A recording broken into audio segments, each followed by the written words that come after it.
আসসালামু আলাইকুম। মাটিবি শাহজাহান ভাই, আপনি কয়েকটা প্রশ্ন করছেন, আপনাকে অসংখ্য অসংখ্য ধন্যবাদ। প্রশ্ন হল, আমাদের দেশের পুলিশ প্রধান বেনজির আহমেদ দুবাইয়ে পুলিশের হাতে অ্যারেস্ট হয়েছে, এই ব্যাপারে আপনি জানতে চেয়েছেন। এখন প্রশ্ন হল, বেনজির আহমেদ বাংলাদেশের পুলিশের প্রধান ছিল, সে ক্ষমতার অপব্যবহার করছে, সে এমনই ক্ষমতার অপব্যবহার করছে, তার পরিপ্রেক্ষিতে সে রাতের অন্ধকারে সে ভাগিয়ে দেশ থেকে ভাগিয়ে যেতে হচ্ছে। এমনকি হেফাজতের যে আন্দোলনের সময় হেফাজতের ছোট ছোট বাচ্চাকে মারা ধরা এবং বহুত কিছু করছে। খালি বাচ্চাকে মারাই শেষ হয়েছে না, এর পরিপ্রেক্ষিতে আমাদের মুসলমান সর্বশেষ আমরা যে কোরআন শরীফ পড়ি, সে কোরআন শরীফ পর্যন্ত পুরানো হয়েছে, তার পাপে কোনো কমতি ছিল না। এমনকি সে জায়গা দখল হইতে শুরু করে দেওয়া, চাকরিতে ঘুষ, বিভিন্নতা, মানে সে কোনো একটা অপকর্ম বাদ রাখছে। তাই আমি যতটুকু বুঝি, সে সুশিক্ষায় শিক্ষিত হচ্ছে না।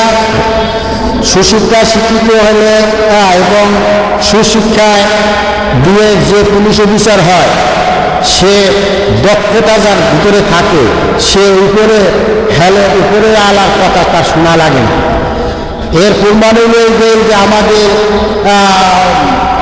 সেনাবাহিনীর প্রধান ওয়াকুজ্জামান, সে কারো কথা শুনছে না, সে আমাদের বাংলাদেশে রেকর্ড করে দিয়েছে, সে রেকর্ড করে দিয়েছে, সে এর কথা শুনছে না। সে নিজেই ওই যে শেরে বাংলায় ফজলুল হক শেরে বাংলায় ফজলুল হক, আমার বাংলার বাঘ বলি না আমরা, আর এক বাংলার বাঘ হল সেনাবাহিনীর প্রধান ওয়াকুজ্জামান। ধন্যবাদ দেশবাসী। আর একটা প্রশ্ন করছেন আপনি। আর একটা প্রশ্ন হলো এই যে যত পুলিশ অফিসার আছে বা যারাই আছেন, এই দেশের জনগণই আছে, প্রত্যেকটা লোকেই যদি যে লেভেলে আছে, এই লেভেল থেকে যদি নিচের দিকে ফলো করে, যে আমি এখন 20 লক্ষ টাকার মালিক, আমার নিচে যারা আছে এইটাকে যদি সে ফলো করে, তাই এইভাবে দেশে দুর্নীতিগুলো হয় না। প্রশ্ন হচ্ছে যে যেখানে আছে সেখান থেকে সে উপরে চায়। একজন এমপি হয়ে চায় মন্ত্রী, একজন পুলিশ সুপার হয়ে চায় ডিসিও। এই যে উপরে যদি আমরা না চাই, নিচের দিকে যদি চাই, তাইলে কিন্তু আমরা দেশটা আরও ডেভেলপ হয়ে যাবে, সামনের দিকে আগাইলে নেই, দুর্নীতি রকম যাবে। যেমন আমাদের দেশের প্রধানমন্ত্রী, যদি চিন্তা করে যে আমি আমেরিকার প্রধানমন্ত্রী হব, এদিকে চাইলে তো লাভ না।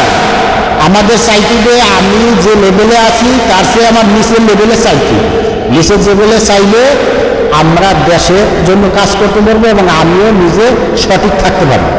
আমি যখন উপরের লেভেলে যাই, আমার উপরের লেভেলের তো আমার অভিজ্ঞতা নাই, তখন ওর উপরে যে আছে হের কথা হুলিয়ে আমার উপরে উড়েই দিল, তার কাম হয়ে গেলাম, আমি তার কাম হয়ে গেলাম না। এই হলো এখন প্রশ্ন হলো যে বাংলাদেশে যারা হাইকমান্ড বা বিসিএস ক্যাডার যারা এই লেভেলে আছে, এদের দৃষ্টি আকর্ষণ করে বলছি যে আপনারা শুধু এই বেনজির সাহেব দেশের জন্য যে কাজ করে গেছে, যে আর যে আপনারা যারা আছেন সচিব লেভেল হইতে শুরু করিয়া পুলিশ অফিসার, আপনারা সব ভালো আছেন না। অন্যায় তো অন্যায়, যেমন অনেক সচিব আছে, অনেক পুলিশ অফিসার আছে, অনেক চাকরিজীবী আছে, অনেক ব্যবসায়ী আছে, তার মা বাপরে ভাত খাওয়ায় না, মা বাপে কষ্ট করিয়া সন্তানকে মানুষ করছে, সন্তান বৃদ্ধ বয়সে ছেলে দেখবে, কিন্তু দেখা যায় যে বৃদ্ধ বয়সে সন্তান বৃদ্ধাশ্রমে বাপ সন্তানের যন্ত্রণায় মা দইয়া বাপ দইয়া বৃদ্ধাশ্রমে থাকতে হয়। এই যে কিছুদিন আগে দেখেন বুয়েটের একজন শিক্ষক এবং সচিব, তার মা 7 দিন হয়ে যায়, তার মা এক রুমে মরিয়া ফুসকা বন্ধ হয়ে গেছে। আমরা কি শিক্ষা পাইলাম দেশে? শিক্ষা আমাদের এই দেশে আমরা সুশিক্ষায় শিক্ষিত হতে হবে, তাই না আমরা আমার মা বাপের সেবা করতে পারবো, আমরা এলাকার গরিব থাকলে তার সেবা করতে পারবো, এলাকায় কোনো গরিব ছাত্র তার ব্রেন ভালো থাকলে তার উপর টাকা পয়সা দিয়ে সাহায্য করতে পারবো। এটা হলো মানবতা, এটার নামই মানবতা। তার নাইলে তো আমাকে মানুষ নামে কলঙ্ক, আমরা তো পশুর জন্ম হইতে পারতাম। পশু একটা কুকুরও দেখবেন, আপনি একটা কুকুর পালে সে কুকুরটা মনিবে পিছিয়ে পিছিয়ে হাঁটে, কিন্তু আমরা আমাদের সব কিছু জ্ঞান দিছে, বুদ্ধি দিছে, আকল দিছে, সব কিছু দিছে, এর বাদে আমরা দুর্নীতি ছাড়ি না, অন্যায় ছাড়ি না। অন্যায় দুর্নীতি করবে আপনি 1000 কোটি টাকার মালিক হইলেন, দেখা গেল আপনি বৃদ্ধ বয়সে আপনার বউ ভালো থাকবে না, আপনার ছেলে সন্তান ভালো থাকবে না, আপনার ছেলে কুকুর বউ আপনাকে দেখবে না, আপনি বৃদ্ধ বয়সে না খাইয়া আপনার মরা লাগবে। আপনি টাকা কোটি টাকা 1000 কোটি টাকা নির্দেশ নিয়ে ইয়েছেন, কিন্তু আপনি বৃদ্ধ বয়সে জেলে বইয়ে পড়ছেন। এই টাকার কি দরকার আছে? জনগণের ভালোবাসা আদায় করে। আমাদের দেশের প্রধানমন্ত্রী, সে দেখছেন বর্তমান প্রধানমন্ত্রী কত সুন্দর, যে চাইতেছে এই তার সাথে সবাই তাকে শক্তিশালী করে, তার হাতটা শক্তিশালী করুন। এই 20 কোটি জনগণের প্রত্যেকে যে যেখানেই আছেন, যার যার জায়গা থেকে প্রধানমন্ত্রীর হাতকে শক্তিশালী করে দেশের থেকে দুর্নীতি কমাইলাম। এই দেখেন কিছুদিন আগে আমি প্রধানমন্ত্রীর দৃষ্টি আকর্ষণ করে বলবো যে আপনি তো সারা বাংলাদেশে আমরা গ্রামে খেওয়া জাল দিয়ে মাছ ধরেন, আপনি সারা বাংলাদেশে জাল হালাইছে, আপনার কাছে জালের সুতা, আপনি এখন এই গাইয়া বাড়াই দেওয়া হয়েছে, আপনি দেখেন জাল ফিরিয়া কেউ কোনো দুর্নীতি করে কিনা। আপনার জালের ভিতর তো সব আটকেছে টাকা আর হলো সিলেট রোডে, এই আপনার জাল ফিরিয়া 3000 কোটি খাওয়া শুরু করছে। যাই হোক ইউনো সাহেব কী করছে, লাস্ট পর্যন্ত আপনার হস্তক্ষেপে আপনি প্রোটোকল দিয়ে তাকে রাখছে। এই জন্য আপনাকে এই দেশের জনগণের পক্ষ থেকে অসংখ্য ধন্যবাদ। এবং আমরা যারা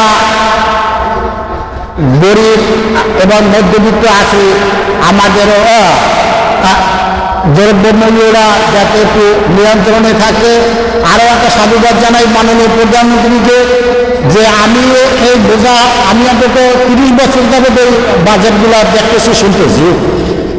আমি এই 30 বছরের মধ্যে এই যে বাংলাদেশে যে সবচেয়ে বেশি বাজেট এবছর হয়েছে, এর কারণ হচ্ছে যে সরকারের মন ভালো, এই জন্য বড় বাজেট আসছে। এমন প্রত্যেকটা প্রোডাক্টে বাজেটের পরে কমছে। আগে দেখতাম বাজেটের আগে বড় বড় মাহাজনরা মাল স্টক করে রাখত, বাজেট আইলে দাম বাড়বে, তারা বড় লোক। কিন্তু এইবার সেটা ব্যতিক্রম হয়েছে, আমাদের সরকারও ব্যতিক্রম, আমাদের কাজও ব্যতিক্রম হয়েছে। তার কারণ হচ্ছে প্রত্যেকটা প্রোডাক্টে বাজেট বিল কমে গেছে। এই জন্য জনগণের পক্ষ থেকে সরকারকে সাধুবাদ জানাই। আপনি যে উন্নয়নের ধারা অব্যাহত রাখবেন এই ব্যক্ত করি, এবং দেশের বড় বড় প্রকল্পগুলো কাজ এগিয়ে যাবেন। আপনার সাথে এই দেশের জনগণ আপনার সততা নিয়ে এগিয়ে যান। আপনার দীর্ঘায়ু কামনা করি। আমরা এই দেশের জনগণ আপনার সাথে আসি এবং থাকবো। সৎ কখনো মরে না, সৎ সামনের দিকে এগিয়ে যায়। শাহজাহান ভাই, আপনি যে আমাকে এই টিভিতে এই মূল্যবান সময়টি দিলেন। আমি আপনাকে অসংখ্য অসংখ্য ধন্যবাদ। এই বলে আমি আমার